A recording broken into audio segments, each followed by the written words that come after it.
আসসালামু আলাইকুম। আজকে আমি চিংড়ি মাছ দিয়ে স্পিনাচ আলু শাক রান্না করব। প্রথম আমি তেল দিয়ে দিলাম, সয়াবিন তেল।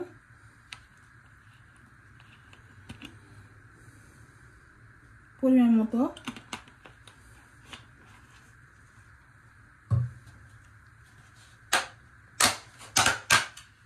অনিয়ন কেটে ধুয়ে রেখেছি, দিয়ে দিলাম।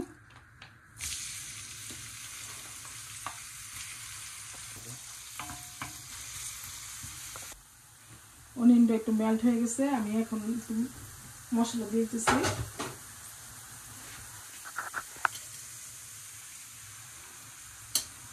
একটু হলদি পাউডার দিয়ে দিলাম,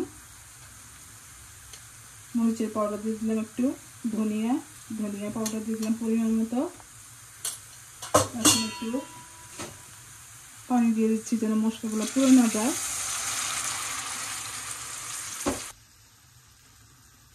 মশলাগুলো একটু কষতে হবে, একটুখানি একটু সল্ট দিয়ে দিলাম পরিমাণ মতো।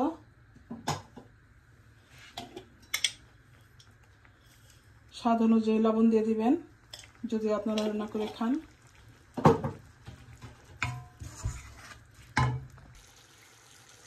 একটুখানি গার্লিক কাটা দিয়ে দিলাম, সাথে গ্রিন চিলি।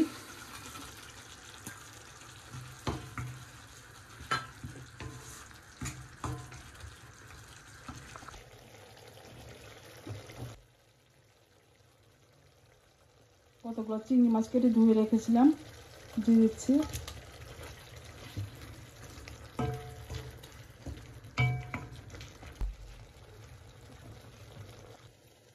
শাকগুলো দিয়ে দিচ্ছি।